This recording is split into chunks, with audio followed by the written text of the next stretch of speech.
Bismillahirrahmanirrahim. Assalamualaikum warahmatullahi wabarakatuh. Alhamdulillahirabbil alamin. Nabihi nasta'in wala umri dunya waddin.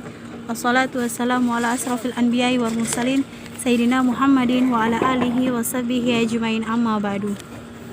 Marilah kita panjatkan puji syukur atas kehadirat Allah Subhanahu wa taala, karena berkat rahmat dan karunia-Nya kita masih diberikan nikmat sehat walafiat. Salawat serta salam kita haturkan kepada baginda kita Nabi Muhammad sallallahu alaihi wasallam. Mudah-mudahan kita bisa mendapat syafaat dari beliau di yaumul akhir nanti. Amin amin ya robbal alamin. Pada kesempatan kali ini saya ingin memberikan ceramah yang berjudul pentingnya menjaga lingkungan dalam Islam. Islam merupakan agama yang menyuruh kita untuk peduli terhadap lingkungan. Tidak hanya terhadap diri sendiri, tetapi kita juga harus peduli terhadap lingkungan, yaitu dengan merawat, menjaga, dan melestarikan lingkungan kita. Allah mencintai hambanya yang menjaga kebersihan lingkungannya, karena kebersihan lingkungan adalah bagian dari iman. Sebagai manusia akan terjadi 3 buah interaksi, yaitu yang pertama habdul minallah. Habdul minallah atau hubungan manusia dengan Allah. Yang kedua habdul minannas, yaitu hubungan manusia dengan manusia yang lainnya. Dan yang terakhir hubungan manusia dengan lingkungan atau alam. Habdul minannas. Habdul minannas contohnya seperti kita berkomunikasi atau saling membantu dengan teman atau kerabat. Habdul minallah, hubungan kita dengan Tuhan atau Allah Subhanahu wa taala, misalnya saat kita beribadah. Contohnya seperti sholat. Dan yang terakhir, hubungan manusia dengan alam atau lingkungan. Salah satu contohnya adalah bagaimana kita merawat, menjaga, serta melestarikan lingkungan. Manusia diciptakan Allah sebagai khalifah di muka bumi. Sebagai khalifah, manusia bertugas untuk memanfaatkan, mengelola, dan memelihara alam untuk kepentingan dan kesejahteraan semua makhluknya. Islam mengajarkan agar manusia selalu menjaga lingkungannya. Alam adalah tempat kita, maka sudah sepatutnya kita berkewajiban untuk memelihara, merawat, serta memanfaatkan dengan baik.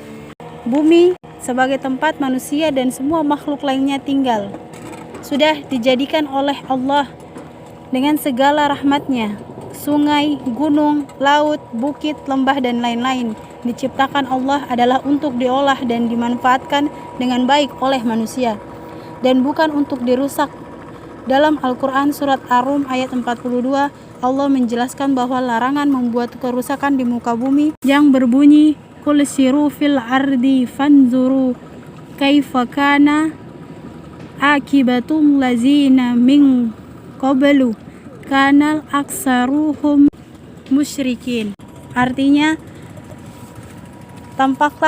telah tampak kerusakan darat dan di laut disebabkan karena perbuatan tangan manusia, supaya Allah merasakan kepada mereka sebagian dari akibat perbuatan mereka, agar mereka kembali ke jalan yang lurus. Quran surat Ar-Rum ayat 42. Ada sebagian manusia yang serakah dan merusak alam demi kepentingan pribadi atau kelompoknya, tanpa mempertimbangkan dampak yang akan dihasilkan dengan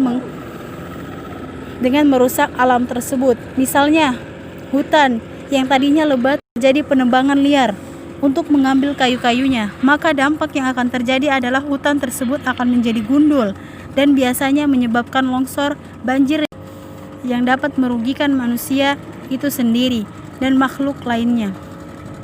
Selain itu, contoh lain misalnya mencari ikan dengan menggunakan bom atau pukat harimau. Hasil yang didapat dengan cara tersebut memang banyak, tetapi kerugian yang dihasilkan juga banyak. Banyak terumbu karang yang rusak sehingga ekosistem lama kelamaan akan menjadi punah.